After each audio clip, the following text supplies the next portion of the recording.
Se você está planejando uma viagem para o Japão, saiba que o governo japonês exige sim visto para brasileiros para poder ir visitar ou turistar pelo país. Mas a grande novidade é que recentemente o consulado do Japão liberou uma forma da gente fazer a emissão desse visto totalmente online, né? Bem sem burocracia e muito fácil de fazer que eu vou mostrar aqui nesse vídeo. Só para você saber, antigamente para poder fazer a emissão de visto para o Japão, né, essa nova opção liberou agora em maio. Então antes de maio, para a gente poder conseguir fazer a emissão de um visto para o Japão, que são vistos de curta duração, né? Geralmente o visto do Japão tem validade de 3 meses só.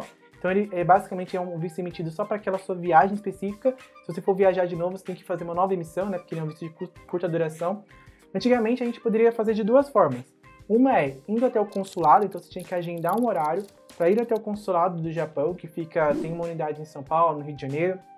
Você tem que ir até o consulado, fazer todo o trâmite lá, levar toda a documentação exigida, né, declaração de renda, de estadia, de estabilidade financeira e tudo mais, para poder fazer a sua emissão do visto. E se você fosse fazer tudo diretamente com o consulado, você pagava uma taxa aí aproximadamente de R$ 150. A outra forma de fazer isso era através de uma agência de vistos, né? Você poderia ir até uma agência e passar toda a sua documentação para ela, e essa agência faria o trâmite de ir até o consulado e levar toda a sua documentação ali para poder fazer a emissão do seu visto. Qual que era a grande diferença, né? Primeiro que a agência cobrava muito mais caro. Geralmente o preço da agência ele girava em torno de R$ 550 a R$ 600. Ou seja, você pagava uns R$ 400 a mais só pelo fato da agência estar intermediando aí a sua emissão do seu visto japonês. Só que as pessoas geralmente recorriam a essa forma, porque para você fazer a emissão do visto diretamente com o consulado, só podia marcar 3 dias, né, da semana que você poderia marcar um agendamento lá no consulado. Então você só poderia marcar segunda, quarta e sexta e só no período da manhã. Então isso fazia com que os horários acabassem muito rápido, porque era só de meia hora que eles faziam o atendimento. Então era muito comum, se você entrar no site, e só ter agendamento disponível para daqui 3 ou 4 meses para frente. E às vezes isso já ficava encavalado com a data da sua viagem. Se fosse uma viagem um pouco mais de última hora, que tivesse planejado mais em cima da hora, você acabaria não conseguindo, né, agendar com o consulado a tempo de fazer a emissão do visto.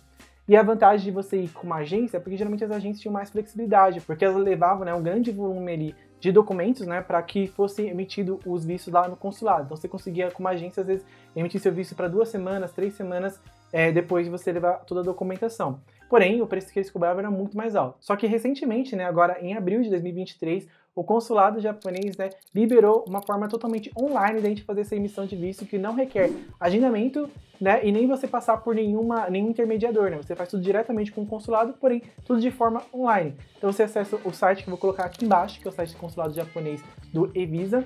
Nesse site você vai fazer um cadastro simples, né, com login e senha, e dentro do site do consulado ele é bem intuitivo, pena que ele está tudo em inglês ali, mas você pode utilizar o próprio tradutor do navegador para poder ir preenchendo ali o formulário. De certa forma ele é relativamente simples assim, tem todo o passo a passo do que você tem que preencher, os documentos que você tem que enviar. Basicamente você tem que levar o RG, uma foto estilo 3x4, né, que é uma foto com um fundo branco, que você esteja de frente, né, sem sorriso, sem acessórios, sem brinco, sem óculos, sem nada, que é em estilo 3x4 mesmo, que você vai enviar, você pode tirar do seu próprio celular e mandar, mas tem que ser mais ou menos nesse padrão a foto.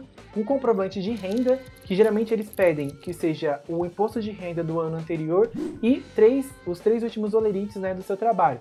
Se você não tiver um trabalho formal, né, e não tiver como emitir 3 olerites aí do seu emprego atual, por exemplo, eles também aceitam, né, os 3 últimos meses do histórico bancário. Você pode pegar o extrato da sua conta bancária dos últimos 3 meses e também apresentar, né, no lugar desses 3 últimos olerites também, que também é aceito, além também de ter que apresentar o imposto de renda. Então, se você não tiver o seu imposto de renda do ano passado, sabe que você pode baixar o aplicativo da Receita, fazer sua declaração, emitir ela online e utilizar ali, ele salva como um PDF, e você pode anexar esse PDF lá como sendo o seu imposto de renda do ano anterior também para a emissão desse visto aí japonês. Além desses documentos, eles também pedem um cronograma de viagem, que esse você vai baixar no próprio site ali, eles têm um template, né, de como tem que ser preenchido, que basicamente vai com o seu nome em cima, com quantas pessoas você está viajando, qual que é o início e o fim da sua viagem, né, quanto tempo você vai permanecer ali no Japão, e um espaço em branco para você preencher mais ou menos o que você vai fazer em cada dia. Então você tem que colocar mais ou menos assim, no dia tal eu vou chegar do aeroporto, vou pro hotel e vou para tal cidade, ou vou para conhecer uma região turística ali do Japão.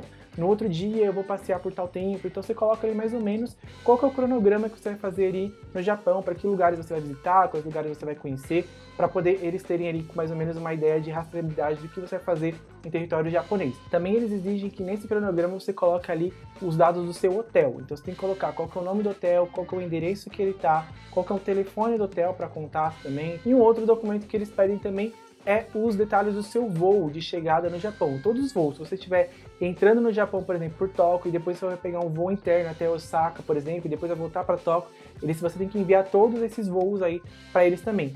Isso é um pouco diferente do que a gente vê quando a gente vai solicitar um visto para qualquer outro país, como os Estados Unidos, como o México, por exemplo, que geralmente o consulado recomenda que você não compre nada, né, do país, nenhuma passagem, não reserve hotel, não compre nenhum serviço turístico antes de fazer a emissão do visto, né, porque não existe nenhuma garantia de que você realmente vai conseguir o visto para poder entrar no país. Se você não conseguir o visto, você sabe que você vai perder aquela passagem, aquele hotel, né, porque você realmente não vai ter como viajar, de fato. Diferente desses, né, outros países, né, o Japão faz um pouco diferente. Para solicitar o visto japonês, você obrigatoriamente tem que ter um hotel e uma viagem, um avião já comprado para poder ir para o país. Até porque esses documentos são necessários para poder solicitar o seu visto, né? Então você vai ter que colocar todos os dados ali de avião, de hotel, de estadia que você vai estar em todos os locais que você vai permanecer ali no visto. Uma outra diferença do visto japonês em relação a outros vistos, né, é que nesse caso você só paga o visto se você for aprovado. Então, geralmente, quando a gente vai fazer o visto dos Estados Unidos, por exemplo, você primeiro paga, depois você faz a entrevista, e aí você pode ser aprovado ou negado, só que aí você já pagou pelo visto. Então, se você for negado, você vai ter que fazer todo o processo novamente. E aí você vai ter que fazer um novo pagamento de um visto, de outro visto, para poder fazer todo o processo novamente.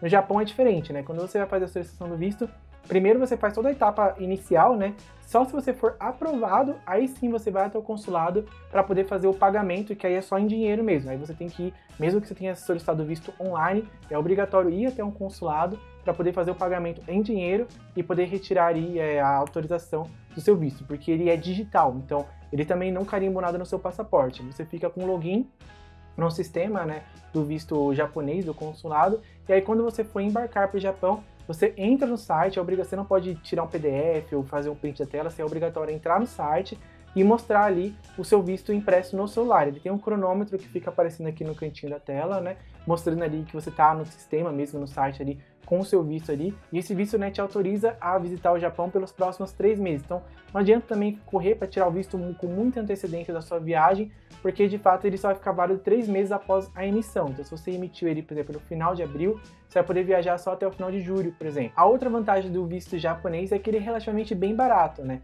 Ele custa apenas R$111 agora nessa versão online, ele tá muito mais barato do que a versão anterior, e é um preço bem abaixo, né, em relação aos outros vistos que a gente tem por aí, por exemplo, americano, visto mexicano, que são vistos que tem um valor um pouco mais elevado ali para você poder fazer a emissão deles. A outra vantagem também é que o governo japonês dá a isenção do pagamento do visto se você estiver indo visitar a cidade de Okinawa, no Japão. Para isso você vai ter que comprovar, né? Lembra que para poder fazer a emissão do visto tem que mostrar lá suas passagens aéreas, seu hotel que você vai ficar hospedado, né? Um cronograma da sua viagem. Então, se você tiver como comprovar, né, que você tem uma passagem de avião lá para Okinawa, que você vai ficar hospedado lá em Okinawa por um certo tempo, vai pegar o trem-bala, qualquer coisa assim, você vai ser isento de pagar o visto porque o Japão tem a intenção de fortalecer o turismo nessa cidade, por isso que ele isenta, né, o pagamento do visto para quem estiver indo visitar Okinawa. E lembrando também que esse sistema, né, de emitir o visto online, né, ele só é válido se você estiver indo visitar o Japão uma única vez, né, digamos, por uma única entrada. Então, por exemplo, se você estiver indo fazer um tour pela Ásia, então você vai começar ali pela China, depois você vai entrar no Japão, aí você vai para o Vietnã e depois você vai voltar para o Japão, por exemplo, esse visto não vai valer, porque esse visto só vale para você fazer uma única entrada no Japão e uma saída. Então, você pode fazer vários voos internos no Japão, por exemplo. Você pode ir para Tóquio, de Tóquio você vai para Osaka, de Osaka você vai para Okinawa e depois de Okinawa você volta para o Brasil. Isso é permitido porque você só entrou no Japão uma única vez. Mas se você estiver indo para o Japão e for visitar algum outro país e depois voltar para o Japão, esse visto não é válido. Para você poder fazer a emissão desse visto, que é chamado de múltiplas entradas, aí sim não tem como fazer online, você tem que realmente agendar um horário com o consulado japonês ir até o consulado, né, apresentar todos os documentos lá de que comprovem a sua saída do Japão e entrada novamente, né, para poder fazer essa emissão desse visto de múltiplas entradas. Então por hoje é isso. Se você gostou desse vídeo, já clica aqui embaixo para se inscrever no canal e ser notificado sempre que a gente postar um vídeo novo aqui, e também dá um like nesse vídeo aqui para o YouTube entender que ele é interessante e poder recomendar para muito mais pessoas aí que estejam querendo fazer sua viagem para o Japão. É isso aí e nos vemos na próxima. Até lá!